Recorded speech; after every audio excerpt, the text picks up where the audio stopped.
On June 30th, 2019, in Seoul, South Korea, a group of 7 companions were packing their belongings into vehicles.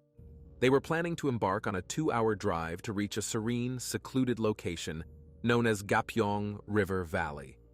This spot is renowned among visitors for its stunning waterfalls and profound pools encircled by mountain ranges. The locals amuse themselves by leaping from these cliffs into the water below. The friends' intentions were to take pleasure in unwinding in nature, swimming and jumping, but from the outset, there was a bit of unease within the group of 7. The entire group consisted of 3 couples and 1 unattached friend. The excursion was arranged by a young woman named Lee Yoon-hee, who was the spirit of the group and brought everyone together for this trip. Yoon-hye went there with her partner Jo, but her former boyfriend Leo was also in attendance with his current girlfriend Chloe. The most uncomfortable aspect was that Chloe was unaware that Leo and Yoon-hye had previously been in a relationship. She simply regarded them as longtime friends.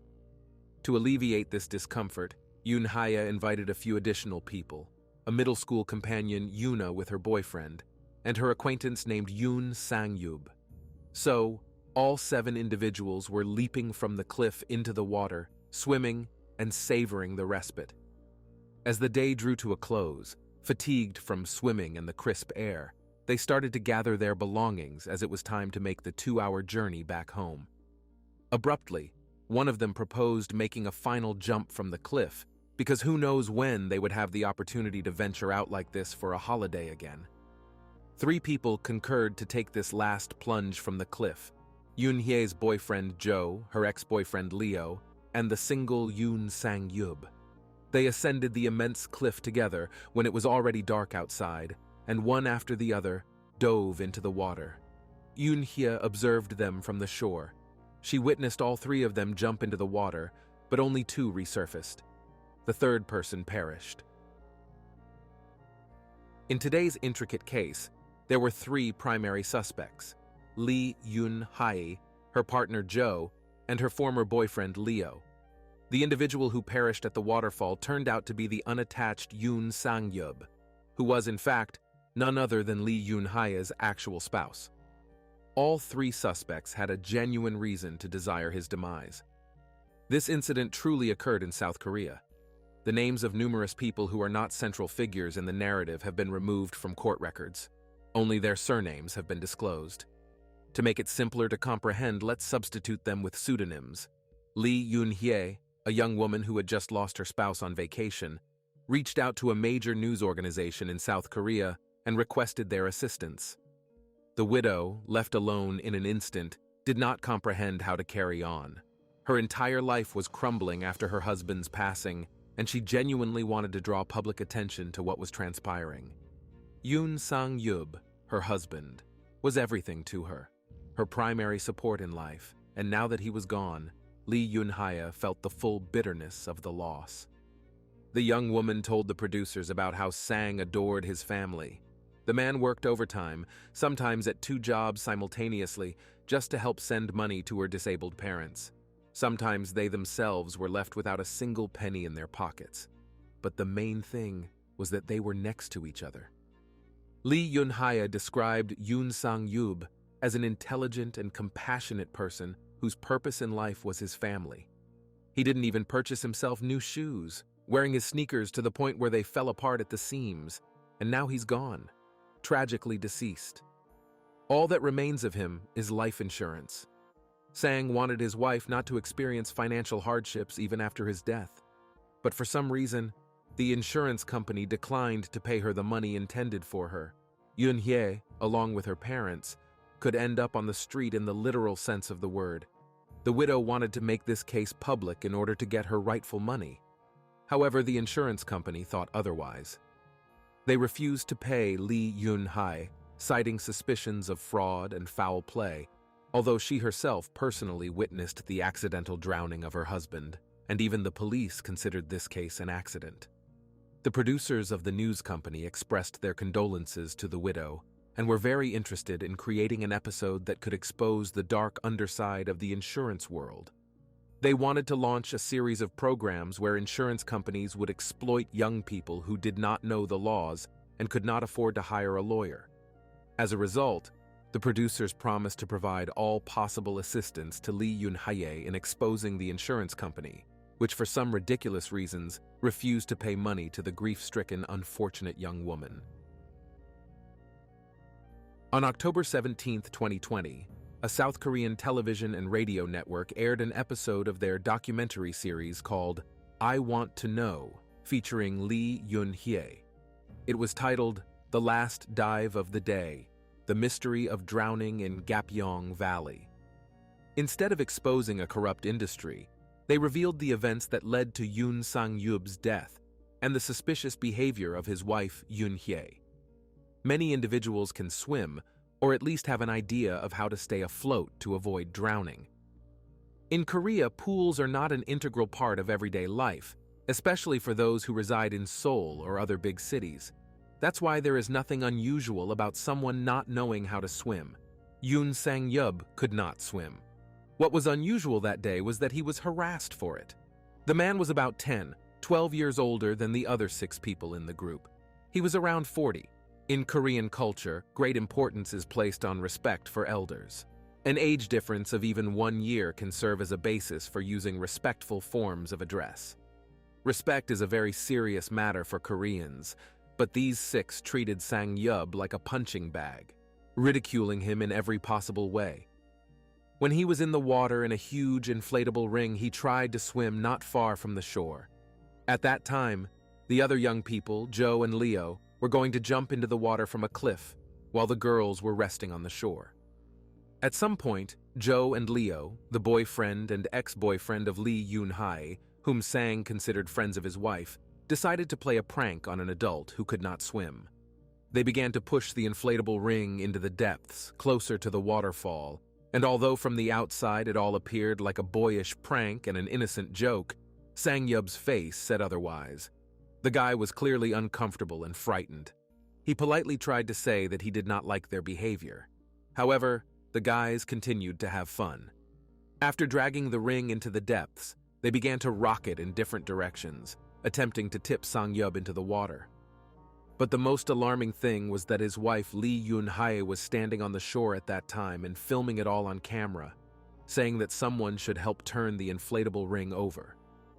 This was said by a woman who knew perfectly well that her husband could not swim.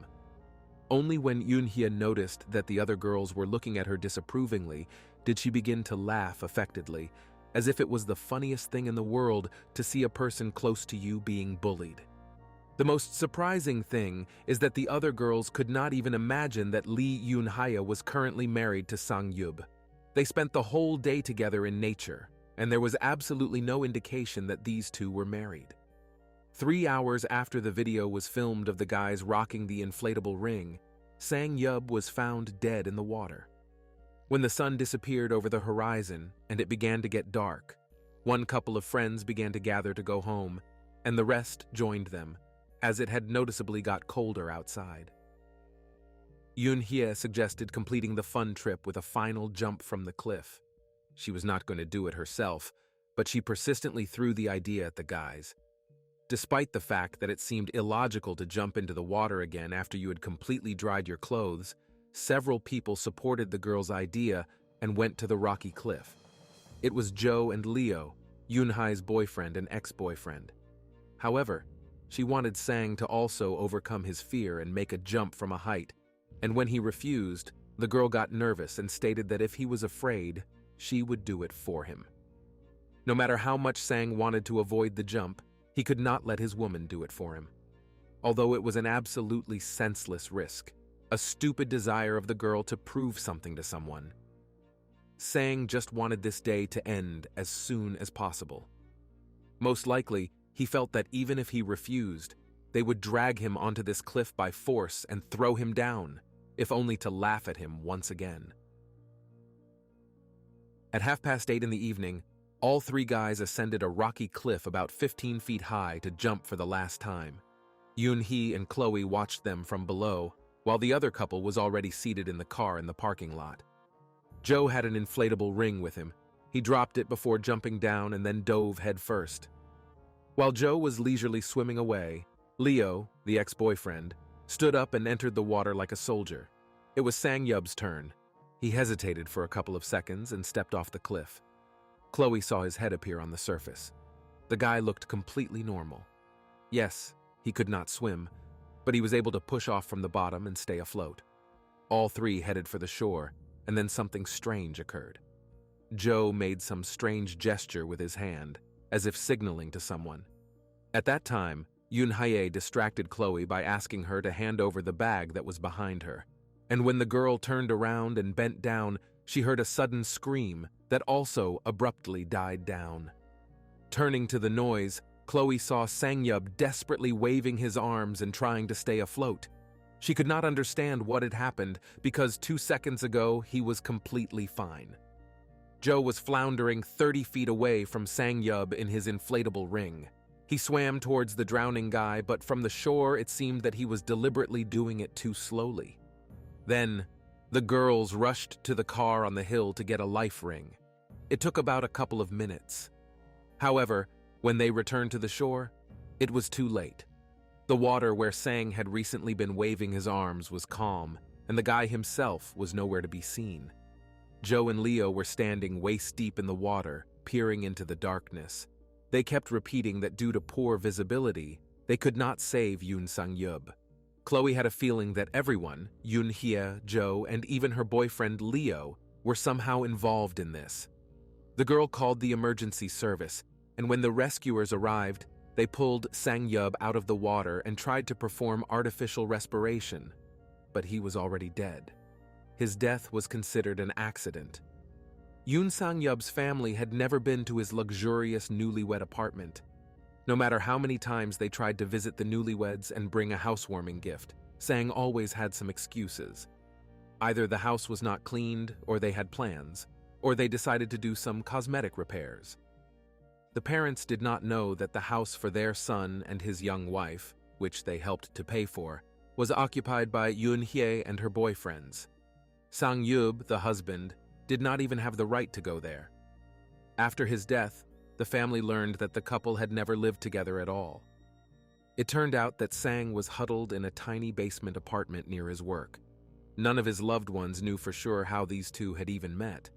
The guy himself insisted that he had met Yoon-hye at his work. However, none of his colleagues remembered that this girl had ever held any position with them. At that time, Sang was working in a large company with an annual income of about $50,000, given that the average income in South Korea was much less. In addition, Sang had always saved money. When he met his future wife, he had already saved about $300,000, which in the modern economy is a huge achievement. Sang-yub was very kind, and he was not at all embarrassed that Lee Yoon-hye had a daughter from a previous relationship. Although in South Korea, society is skeptical about single mothers. Previously, they were considered a disgrace to the family. They could even be fired from work because of this. It turned out that the bride demanded that the future husband buy them a decent apartment in Incheon, but he himself was tied to Suwon for work, so he rented a dirty basement room there. It was planned that on weekdays he would live there, and on weekends he would come to Incheon, but there were several serious problems with this. Sang-yub was the sole breadwinner and paid for everything, spending most of his time in a squalid basement. These spaces were originally created as bunkers in case of military action, but due to the housing crisis, they began to be rented out, despite the difficulties and health hazards of living in an underground apartment for extended periods. During the rainy season, the basements were constantly flooded, and due to constant dampness, rats, bedbugs, and cockroaches thrived, and dust and dirt from the street accumulated. In winter, basements are cold, and in summer they are unbearably damp, causing mold to grow quickly, but it is impossible to open a window and ventilate, as rats would then get inside. The tiny, cramped bathrooms of these apartments lack even sinks, and the toilet is a narrow closet with a low ceiling. While basements are more affordable to rent than regular apartments, living there is nearly impossible due to the prevailing conditions. The South Korean government is gradually trying to phase out the rental of basements for living. Sang-yub had to take out a $100,000 loan just to pay a deposit for a luxurious apartment in an expensive high-rise building in Incheon. He also borrowed a large sum from his family to support Yoon-hye's lifestyle. His loved ones were unaware of this situation, but friends who knew tried to convince him that it was not normal. Sang-yeob did not even have the key to the luxurious apartment where his wife lived.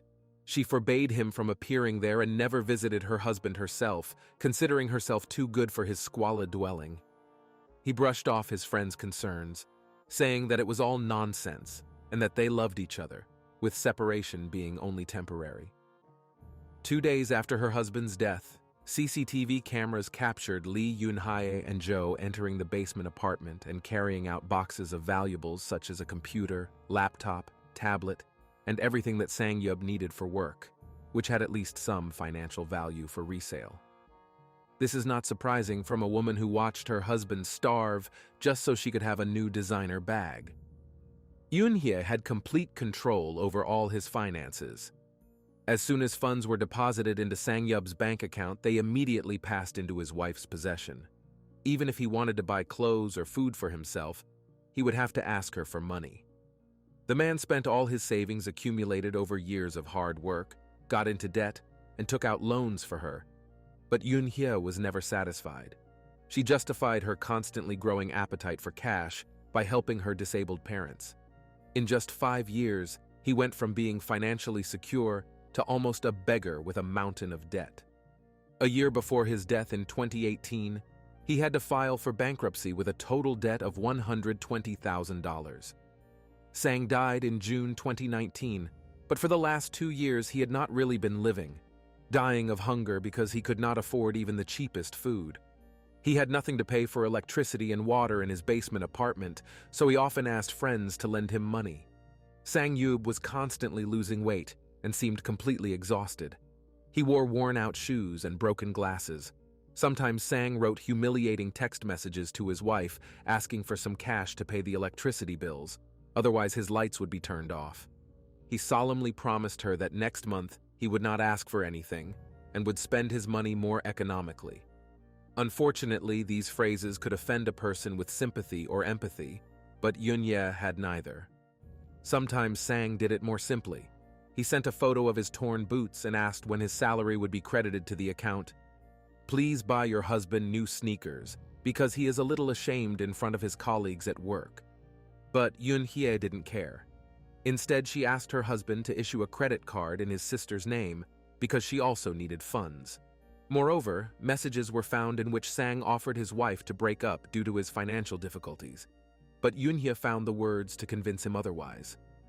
At a time when the man was considering selling his own organs to take care of his wife and her sick parents, she was traveling abroad with her friends and spending most of the money on buying designer items. She had a personal car and a comfortable apartment, while he was starving to death in a damp basement. Sang-yeob even considered taking his own life, but he regarded it as a very selfish choice. Despite being in such a state, he still thought about his wife and her well-being. And that's when the idea occurred to him to post an ad on the internet about selling a phantom helicopter. People from all over the world began to write to him and inquire about his weight and age. In South Korea, a phantom helicopter is a term used on the black market. Ghost in Korean sounds like kidneys, and helicopter is an abbreviation in English. He means heart, li, liver, ko, cornea, pi, pancreas, t, tendon, r, retina. Sang wanted to sell his whole body, all his organs, to bring a little extra money for Yoon-hye.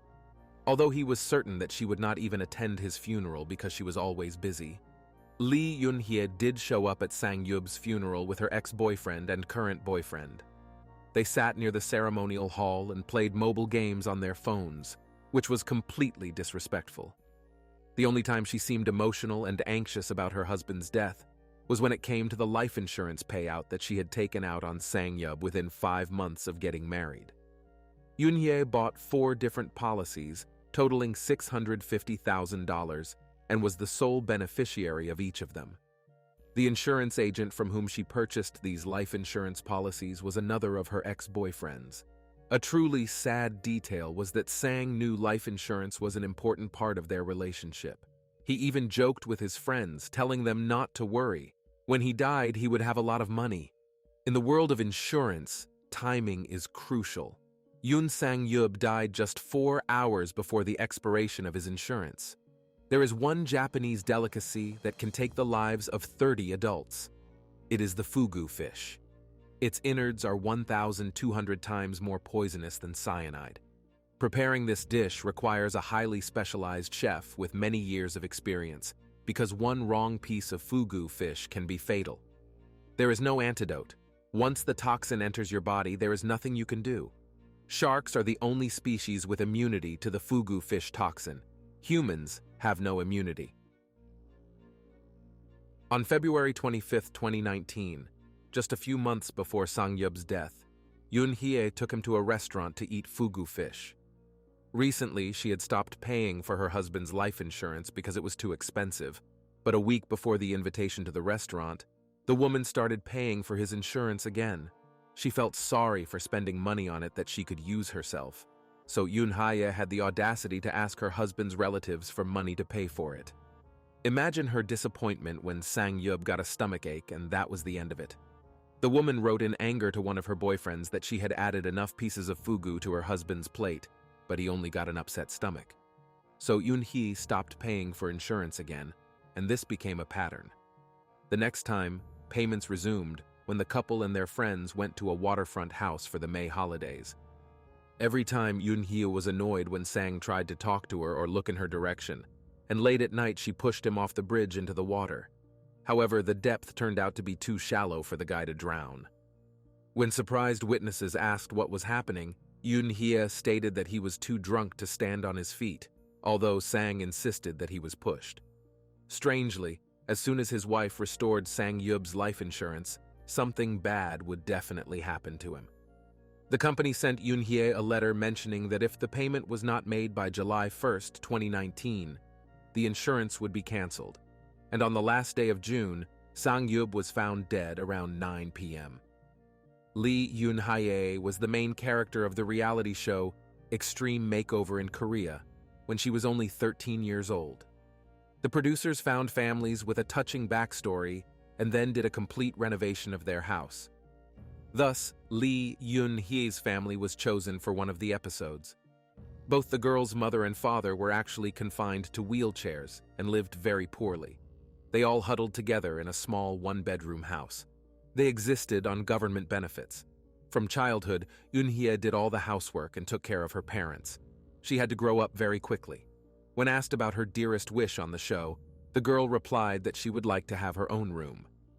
The fact is that she very often talked in her sleep, which prevented her parents from sleeping, so 13-year-old Yoon Hye dreamed that they could finally get a good night's sleep.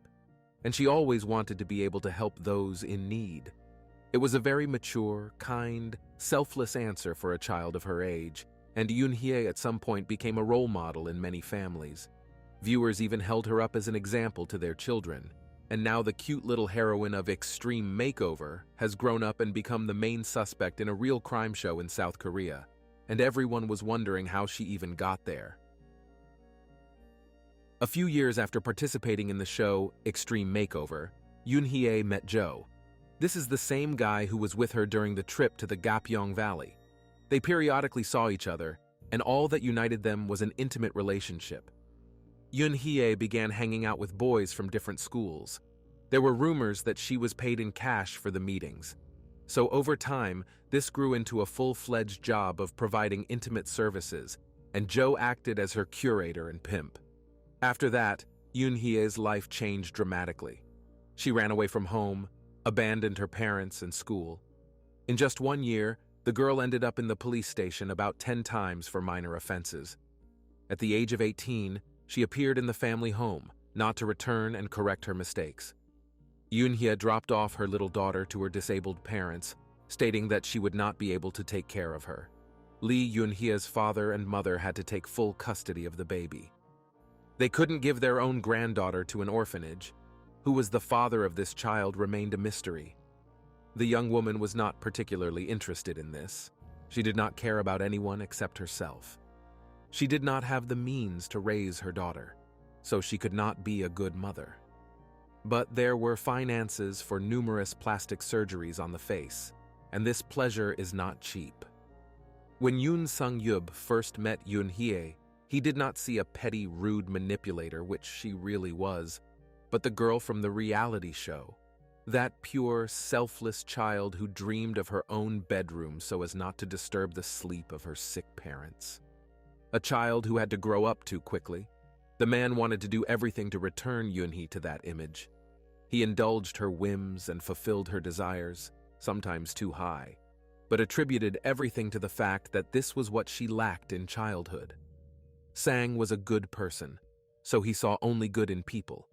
He himself did not notice how from a benefactor he turned into a miserable slave who had to beg for his own money to buy food or shoes. Unfortunately, his kindness did not make Yoon-hye better. It only exacerbated her greedy impulses and complete lack of empathy. After Sang-yeob's death, the young woman was focused on having fun. She went to a water park, went wakeboarding, went on a trip abroad with her friends and daughter. She spent all her free time with her boyfriend Joe. Of course, everyone has the right to grieve and experience trauma in any convenient way, but a lot did not add up in relation to Lee Yoon-hye. Even the conclusion of the forensic medical examination was ambiguous. Experts admitted that Sang-yeob could have had a muscle spasm due to the cold water, and he could have started drowning. But then, the question arose as to why Joe, who was 30 feet away from this and swam perfectly, could not get to him in time to save him. The next oddity was that, according to eyewitnesses, Sang abruptly went under the water and did not surface again. Due to the darkness, it was difficult to see anything in the water, but this completely contradicted the conclusions of the forensic medical examination in this case.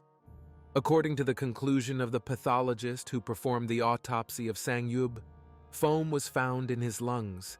It appears only when air and water repeatedly enter and exit the trachea. Simply put, this is a clear sign that the guy was fighting for his life and trying to get to the surface of the water repeatedly. All this action was aggravated by the fact that Yoon-hye knew that her husband could not swim, but she, in every possible way, encouraged him to jump off the cliff. So there were many inconsistencies in this case. Shortly after Sang-yeob's passing, his family discovered that Yoon-hye had a daughter from a prior relationship, and the man had legally adopted the girl. As a result, she became the rightful heir to all his possessions. Furthermore, as a direct descendant of the late Sang-yeob, she would be entitled to inherit the entire family fortune in the future. Initially, the couple even declined a formal wedding ceremony, opting to simply handle the paperwork. Sang informed his family that the bride's parents were displeased with the groom being a decade older than Yoon-hye, and a grand celebration would make their daughter a laughingstock among acquaintances. In reality, it was likely the bride's wish to marry discreetly, receive financial aid from her spouse, and reside separately, acting as if nothing connected them. When the specifics of Yoon-hye and Sang-yeob's marital life became known, his older sister resolved to seek justice for her brother by any means necessary. She composed a petition, listed all the evidence known at the time, publicized it, and then submitted it to the official residence of the South Korean president. She expressed that every day since her brother's death had been filled with anguish and despair. The sister was aware that Sang-yeob's family life was unusual, but she was unaware of the particulars. The brother desired love, but Yoon-hye appeared to have different motives. The petition garnered signatures from numerous individuals, including Yoon Sang-yeob's friends and family, acquaintances, bloggers who independently interviewed witnesses to the tragedy, and many ordinary internet users who proved to be concerned about the incident. The petition and the news channel episode compelled the police and prosecutor's office to reopen the investigation into the suspicious death in Gapyeong Valley. If the detectives had thoroughly investigated the background of those present at the scene from the outset, they would have discovered many intriguing facts. Lee Yoon-hye had been close to marriage at least 4 times in the previous decade. Her first relationship ended in a car crash in which her husband perished and his wife miraculously survived and received his life insurance payout. There was no concrete proof, that Yun-hee orchestrated this accident, and acquaintances sympathized with her until the next tragedy struck. Yun-hee encountered a man named Mr. Lee. They quickly grew close and began cohabiting. After some time, Lee was expected to perform mandatory military service. Yun-hee requested that he take one final trip to Thailand. They boarded the plane together, but only she returned. On July 16, 2014, the couple went snorkeling to view the coral reefs. During the dive, the guy lost consciousness and died. Yun-hee herself explained that Lee had consumed too much alcohol and was swept away by a wave. However, many suspected that she was involved. Lee's body was cremated and his death was ruled an accident. The insurance policy named the guy's father as the sole beneficiary, but it was unknown if there were any other policies in Lee's name. In 2015, Lee Yun-hee wed another man who was head over heels in love with her. His family and friends were astonished that she did not introduce her fiancé to her parents and friends for an extended period. The guests invited to the wedding on the bride's side appeared a bit odd. They were all in regular everyday attire, as if they had stumbled into the ceremony by chance.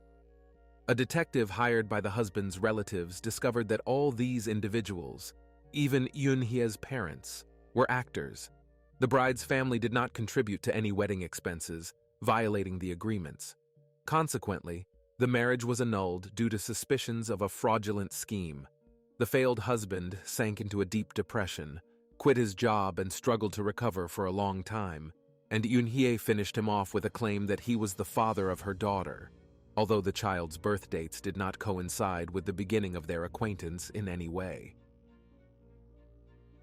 In the autumn of 2016, Lee Yun-hee wed Yoon Sang-yeob, and after a few years of marriage, when she had seemingly drained all his financial resources, she resolved to eliminate him by staging a drowning incident. Based on her previous relationships, Lee Yun-hee was a serial con artist. She exploited men for her own gain and then discarded them from her path like a useless object. Of the last four, it is assumed that 3 perished under circumstances that were not fully explained. As the police were preparing to apprehend Yun-hee, she vanished without a trace. She fled with her lover Joe. In early 2022, they were added to Interpol's most wanted list. As it was later discovered, Joe had numerous shadow businesses and connections with criminals from other countries who could assist them in escaping Korea and going into hiding. Finding them in this case would be quite challenging. However, after 3 months, the police received shocking news. Yun-hee and Joe had never departed from Korea. The couple had settled in a small town and made no attempt to conceal themselves. They were seen on the street while hanging out with friends. Initially, the couple of lovers were arrested, followed by the ex-boyfriend Leo, but the prosecutors primarily focused on Yun-hee and Joe, while Leo was charged with complicity and conspiracy to commit a crime. The disabled parents who attended the trial tried in every way possible to portray Yun-hee as an innocent victim of circumstances, assuring the judge that in their area, she had a reputation as a wonderful daughter who always cared for her father and mother. Evidently, they felt guilty that their child had to grow up quickly. However, their statements only made matters worse, as it was simultaneously proven that Yun-hee had not communicated with her parents for over a year, and the residents of the area did not even know what she looked like. Thus, the lie, seemingly for the good, immediately came to light. Moreover, the parents admitted that they had never received any money from their daughter, even though, according to Yun-hee, she required huge sums for the treatment and recovery of her ailing parents. Lee Yun-hee became so emboldened by her impunity that after the crime, she approached television to compel the insurance company to pay her money under the policy. She believed that the intentional killing of Sang-yeob had already gone unpunished for her, and now she was prepared to fight in any way for the money for which everything was planned. The producers of the TV channel sensed that something was amiss with this story. They latched onto the rumors about this married couple and conducted their own comprehensive investigation. If Yun-hee herself had not begun to inflate the scandal over insurance, perhaps the death of her husband would have remained an accident, as the investigators initially believed. Lee Yun-hye was found guilty of the death of her own husband and sentenced to life imprisonment. Joe, her boyfriend and accomplice, was found guilty and sentenced to 30 years in prison. Leo, the ex-boyfriend, is awaiting trial. He also turned out to be a very dubious character with 28 entries in the list of criminal offenses. Everyone thought that having received a sentence for her actions, Yun-hye would feel at least some remorse. But internet users were shocked to learn that in prison she had a pen pal, Cho Ju-bin, who is currently serving 42 years in prison for participating in one of the most infamous crimes in Korea related to black market trade, where there were minors among the victims. Two heartless villains found each other. Yoon Sang-yeob believed to the end that his wife loved him. For this, he was willing to endure everything. He was a kind person by nature. He could not entertain the thought that Yun-hye was using her parents' illness only to extort money from him for her carefree life. Sang simply did not believe in the existence of truly evil people. Unfortunately, this proved to be fatal for him. This is the end of the story. Like the video and leave your thoughts in the comments. This was Jeremy. See you soon.